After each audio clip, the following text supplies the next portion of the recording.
Hi, everybody, and welcome to this special episode of Orthodox Priest Reacts to the Chosen. Today, I'm going to give you a couple of points out of the first episode of Season 5. It's not going to be the traditional point-by-point coverage that we do.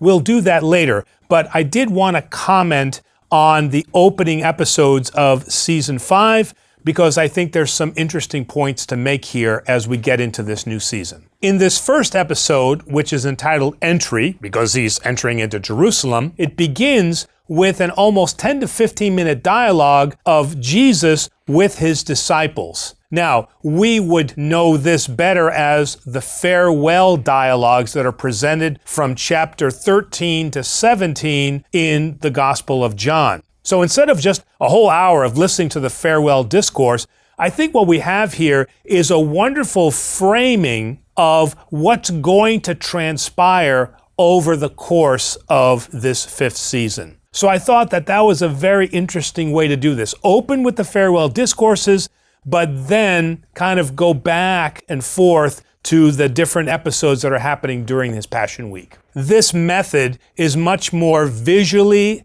and mentally appealing than sitting around and hearing this 1 hour dialogue. And so we don't end up with something like My Dinner with Andre. So in our coverage of Season 1, we've seen a lot of the events of Jesus' life leading up to his passion that we don't often see in normal Jesus media portrayals. But here, with his entry into Jerusalem, Passion Week, and the farewell discourses, this is something that is covered almost by all of the Jesus media that we've seen in the past. So, do I see something here that stands out over other things that I've seen? And I'd have to say the one thing is that we see an emotive Jesus here. This is a great portrayal of the totality of Jesus's humanity. In other portrayals, he's much more stoic, and so it seems to stress his divinity. Obviously important, but also we claim him to be fully human, so we want to see what that human side looks like, and we see plenty of that in this episode, as I'm sure we're going to see in other episodes coming up. In this scene where Pilate is talking with Caiaphas, he says, "Our empire tolerates other religions because we see them as variations of the same thing." That is not true at all. So this is a modern interpretation of what the Roman Empire was like. Now, we saw that this was alluded to in our coverage of Season 1, Episode 4. But this very empathetic view of the Romans is not true as we saw in the book, The Christians as the Romans Saw Them. So in this portrayal of a seemingly effeminate and younger Pontius Pilate doesn't really ring true. Now, there's two sides of this. One side could be that they wanted to more exaggerate the idea of a very wishy-washy or vacillating Pontius Pilate. One that couldn't accept responsibility. Send him to Herod. Do you want me to release Barabbas? I'm washing my hands. So it kind of emphasizes or gets us ready for this very indecisive Pontius Pilate.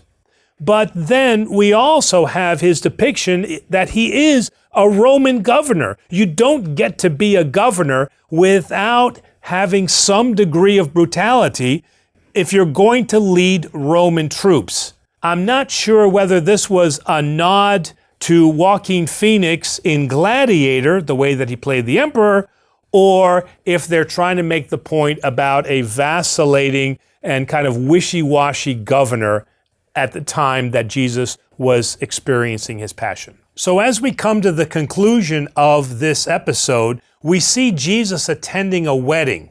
The point I've got to make here is that just like Orthodox, the Jews do not allow weddings to happen during great feasts. And clearly, Passover is one of the great feasts. I don't think that there would have been a wedding. So are there some other reasons why this might be here? One explanation could be that this is something that happened previously, but there's nothing to give us an indication that that's the case. It could also be that this is not happening in Jerusalem, but that wouldn't matter because Passover is Passover, just like Orthodox Easter is Orthodox Easter, regardless of where you are. So weddings would not be allowed, not just in Jerusalem, but anywhere. Another point is that we're seeing the range of an emotive Jesus, going from being terrified to what's going to happen in his humanity to a joyful Jesus. And then the last point is that maybe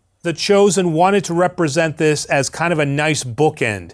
At the beginning, we had the joy of the wedding at Cana, and now we're kind of closing that with the other bookend with a wedding before he experiences this true passion of his. So regardless, this event is not biblical nor historical. Kind of a closing comment is that just like season 1, here with season 5, I like overall what the Chosen staff and the crew have done. I think overall it's a very good portrayal. As I mentioned in many of the episodes earlier, it adds a depth of dimension to the characters that sometimes have been presented as flat. So I think with season 5, they've continued that great trend. So everybody, thanks for watching this episode. I really appreciate it. And stay tuned for more Orthodox Priest Reacts to the Chosen.